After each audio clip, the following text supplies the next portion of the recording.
ગુજરાતની ભાજપ સરકારે ખેડૂતોની મગફળી ન ખરીદવા માટે અને એના મળતિયાઓ પોતાની મગફળીઓ એ ખેડૂતની મગફળીઓ ખરીદી અને પછી એમાં ટેકામાં ભેગી કરી નાખે અને હજારો કરોડ રૂપિયા કમાય એ માટે બહુ મોટું કૌભાંડ આદર્યું છે.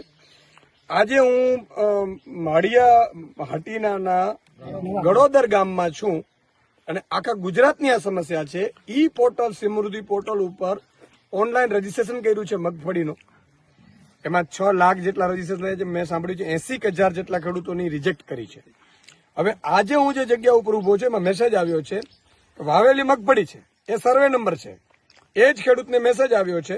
એક તો 100-150 રૂપિયા લઈને અમે રજીસ્ટ્રેશન કરાવીએ કે મગફળી પાકની ટેકાના ભાવે ખરીદી કરવા માટે આપે ઈ સમૃદ્ધિ પોર્ટલ પર પાક અને સર્વે નંબર સાથે નોંધણી કરાવેલ છે. તે સર્વે નંબર ની સેટેલાઇટ ઇમેજ સાથે સરખામણી કરતા આપના સર્વે નંબરમાં મગફળી પાક જોવા મળેલ નથી. અને સેટેલાઇટ ઉપર વિશ્વાસ છે. સેટેલાઇટ કેટલો ખોટો છે એ આ જોઈ લો. આ જ સર્વે નંબર, આ મેસેજ છે, ખેડૂત છે. આ ખેડૂતની મગફળી અહીંયા ઉભી છે. ભાજપે એમને નથી આપી મગફળી, ટેકાના ભાવે ખરીદવી નથી, એટલે કૌભાંડ કર્યું છે. આખા ગુજરાતના હજારો ખેડૂતોને આ સ્પર્શે છે. અને એટલું નહીં, તમે જુઓ એમાં પછી એવું લાગે આ મગફળી સર્વે નંબરમાં જો પાક જોવા મળેલ નથી, તલાટીનો સિક્કો મારેલ છે, વીસીએ ભરેલું છે, ગ્રામ સેવકે જોયું છે, છતાંય એના ઉપર વિશ્વાસ નથી. સેટેલાઇટ ઇમેજમાં તમારી મગફળી નથી દેખાતી. એ કરીને એણે એવું કીધું 3 દિવસમાં, આવનારા 3 દિવસમાં તમે આ સર્વે નંબરમાં ઇમેજ સાથે, ફોટો પાડી ઇમેજ સાથે, આધાર પુરાવા સાથે પોર્ટલમાં તમે પાછું ગ્રામ સેવક શ્રીને રજૂઆત કરો અને પોર્ટલમાં ભરો. ખેડૂતો મોટા ભાગે કોઈ પાસે એન્ડ્રોઈડ મોબાઈલ નથી, ભરવા ક્યાં જશે?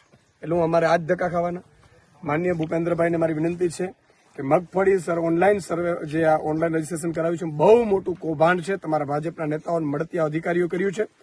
તુરંત આમને ચેક કરીને જે મગફળીઓ રદ કરી છે એ ફરીથી એ નિર્ણય રદ કરો. મગફળીના રજીસ્ટ્રેશન થયા છે એ ઓકે કરો. અને જો નહીં કરો આગામી સમયમાં તો આમ આદમી પાર્ટી જિલ્લે ખેડૂત મહાપંચાયત ભરી અને ગાંધીનગર સુધી અવાજ ઉઠાવશે એવી હું ખાતરી આપું છું. અને મુખ્યમંત્રી તુરંત આનો નિરાકરણ લાવે. તમે ઉચ્ચ અધિકારીઓ સાથે મીટિંગ કરી અને જે અધિકારીઓએ અને ભાજપના નેતાઓએ ગડબડ કરી છે, એજન્સીઓએ જે ગડબડ કરી છે એની સામે પણ તુરંત પગલાં લો એવી અમારી માંગ છે.